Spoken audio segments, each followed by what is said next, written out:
नमस्कार। स्वागत है आपका इंडिया गेट टीवी पर। मैं हूं अजय सेतिया। मित्रों, कांग्रेस अध्यक्ष पद के लिए गांधी नेहरू परिवार के उम्मीदवार का चयन इस बार काफी विवादास्पद भी रहा और काफी दिलचस्प भी रहा। हर दिन उम्मीदवार बदल रहा था।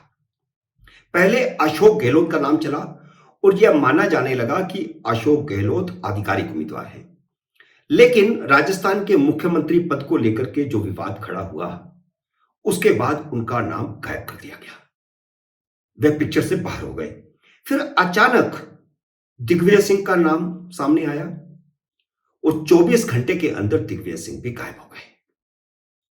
हालांकि यह शुरू से तय था कि गांधी परिवार का कोई सदस्य चुनाव नहीं लड़ेगा, लेकिन यह भी तय था कि अध्यक्ष वही चुना जाएगा जिसे गांधी परिवार चुनेगा।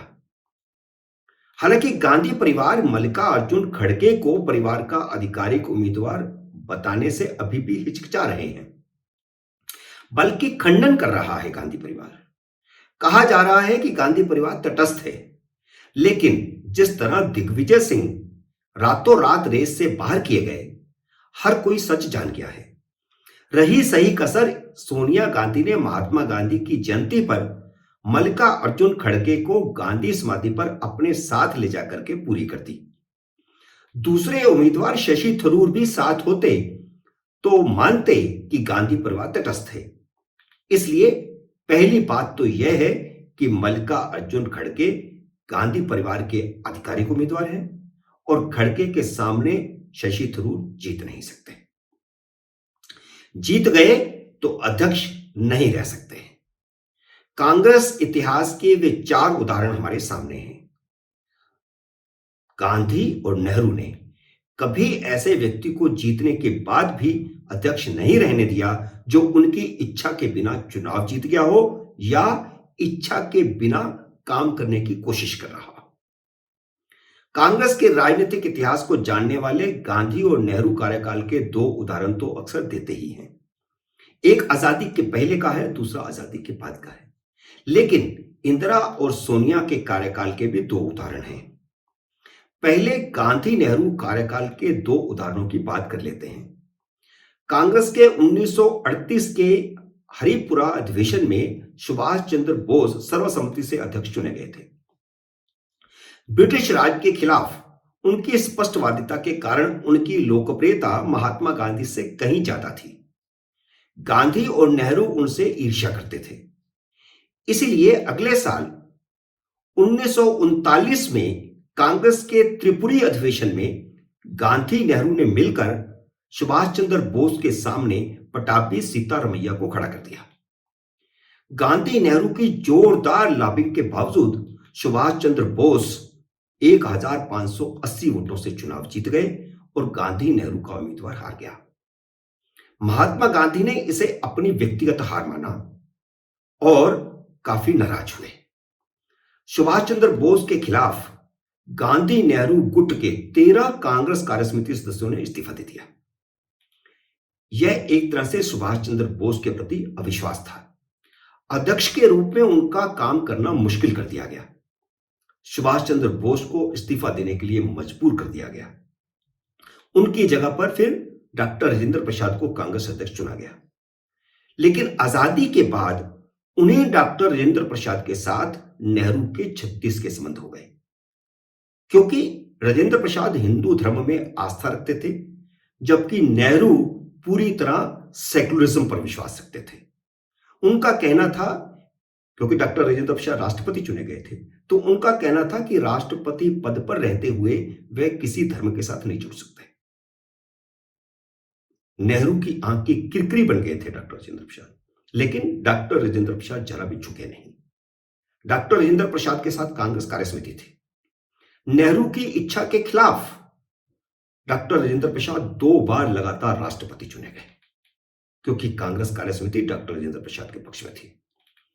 जैसे गांधी नेहरू ने मिलकर सुभाष चंद्र बोस को इस्तीफा देने के लिए मजबूर किया था, ठीक वैसे ही आजादी के बाद भी 1950 में नेहरू के उम्मीदवार जेबी कृपलानी जब पुरुषोत्तम दास टंडन के मुकाबले हार गए, तो नेहरू ने कांग्रेस कार्यसमिति से इस्तीफा देने की धमकी दी। उन्होंने इस्तीफा नहीं दिया, बल्कि अखबार में खबर छपवाई, बिल्कुल वैसे ही जैसे सुभाष चंद्र बोस के साथ किया गया था। उन्होंने ये खबर प्लांट कराई अखबारों में और कांग्रेस में हड़कंप मच गया, क्योंकि 1952 के पहले लोकसभा चुनाव सिर पर थे।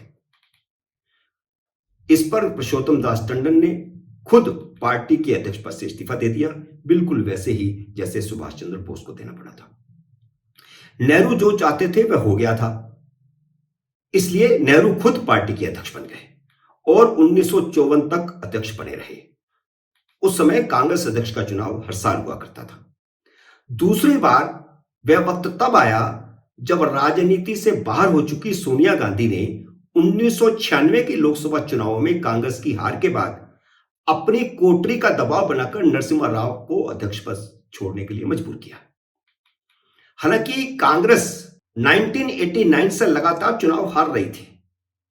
1991 से 1996 तक नरसिम्हा राव सरकार अल्पमत में थी, वह अल्पमत सरकार के प्रधानमंत्री थे। सोनिया गांधी की कोटरी ने बिहार के ओबीसी नेता सीताराम केसरी को कांग्रेस अध्यक्ष बनाया, क्योंकि चुनाव जीतने के लिए यूपी बिहार का ओबीसी वोट बहुत मायने रखता था और इन्हीं दोनों राज्यों में कांग्रेस की दुर्गति शुरू हो चुकी थी।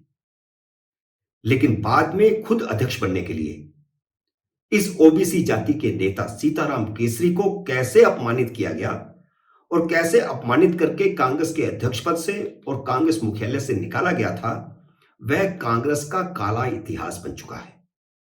मैं खुद उस समय कांग्रेस मुख्यालय 24 अकबर रोड पे था और जिस वक्त सीताराम केसरी वहां से कार में बैठकर निकले थे, उनका कैसे अपमान हो रहा था वह मैंने अपनी आंखों से देखा है। और उसके बाद हम कार में ही सीताराम केसरी के पीछे उनके घर पुराना किला रोड पर गए थे और उनके साथ लंबी बातचीत हुई थी। खैर चलिए, अब आपको संकट के समय दलितों को अध्यक्ष बनाने की याद दिलाते हैं। लाल बहादुर शास्त्री के देहांत के बाद इंदिरा गांधी प्रधानमंत्री बन चुकी थी। 1969 तक सब कुछ ठीक चल रहा था, लेकिन 1969 में राष्ट्रपति पद के चुनाव में इंदिरा गांधी ने कांग्रेस की ओर से तय किए गए राष्ट्रपति पद के उम्मीदवार नीलम संजीवा रेड्डी का समर्थन करने से इनकार कर दिया। उन्होंने वीवी गिरी को समानांतर उम्मीदवार बनाकर आत्मा की आवाज पर वोट देने की अपील जारी कर दी। कांग्रेस का आधिकारिक उम्मीदवार नीलम संजीवा रेड्डी हार गया और इंदिरा गांधी का उम्मीदवार वीवी गिरी जीत गया। इसी के साथ ही कांग्रेस भी टूट गई। यह पहला मौका था जब इंदिरा गांधी ने वोट बैंक की राजनीति शुरू करते हुए दलित चेहरा सामने रखने के लिए जगजीवन राम को अपनी अलग पार्टी बना करके इंदिरा कांग्रेस को बना करके उसका अध्यक्ष बना दिया। जबकि इससे पहले जब भी जगजीवन राम ने कोशिश की कि उनको कांग्रेस का अध्यक्ष बनाया जाए, गांधी परिवार ने, नेहरू गांधी परिवार ने उनकी दावेदारी को खारिज किया था। इंदिरा गांधी के लिए उस समय अस्तित्व और संकट का काल था, लेकिन एक साल बाद ही जब कांग्रेस संकट से बाहर निकल आई तो ब्राह्मण शंकर दयाल शर्मा और उसके बाद फिर देवकांत बरुआ को अध्यक्ष बनाया गया। आपातकाल के बाद तो इंदिरा गांधी खुद अध्यक्ष बन गई और 1984 में अपनी हत्या तक प्रधानमंत्री और कांग्रेस अध्यक्ष दोनों पदों पर बनी रही। अब फिर नेहरू गांधी परिवार के लिए अस्तित्व और संकट का काल है, तो परिवार को दलित याद आने लगे। सोनिया गांधी ने ठाकुर दिग्विजय सिंह को ठुकराकर दक्षिण के दलित मल्लिकार्जुन खड़गे को अध्यक्ष पद का उम्मीदवार बनाया है। हालांकि पिछला लोकसभा चुनाव मल्लिकार्जुन खड़गे खुद हार चुके हैं। कांग्रेस जब जब संकट में होती है तो उसे ओबीसी और दलित याद आते हैं। कांग्रेस जैसे संकट में अब है वैसे संकट में पहले कभी नहीं रही, इसलिए अब चारों तरफ दलित की पूछ हो रही है। यहां तक कि दूसरे दलों से आए दलितों का भी पूजन हो रहा है। राष्ट्रीय अध्यक्ष के चुनाव से ठीक पहले कांग्रेस ने उत्तर प्रदेश में भी बसपा से उधार लेकर के दलित समुदाय के बृजलाल खाबरी को प्रदेश कांग्रेस का अध्यक्ष बना दिया है। कांग्रेस जातीय राजनीति की तरफ आगे बढ़ रही है, अपना नया आधार ढूंढ रही है। यह कांग्रेस में जातिवाद की राजनीति का नया उदय है। मित्रों, उम्मीद है मेरा यह विश्लेषण आपको पसंद आया होगा। मेरे वीडियो को लाइक कीजिए, शेयर कीजिए। अगर आपने मेरे YouTube चैनल को सब्सक्राइब नहीं किया तो कृपया सब्सक्राइब भी कीजिए, घंटे का बटन भी दबाइए ताकि जैसे ही मेरा नया वीडियो आएगा आपको सूचना आएगी। मेरे नई वीडियो का करिए इंतजार। तब तक नमस्कार।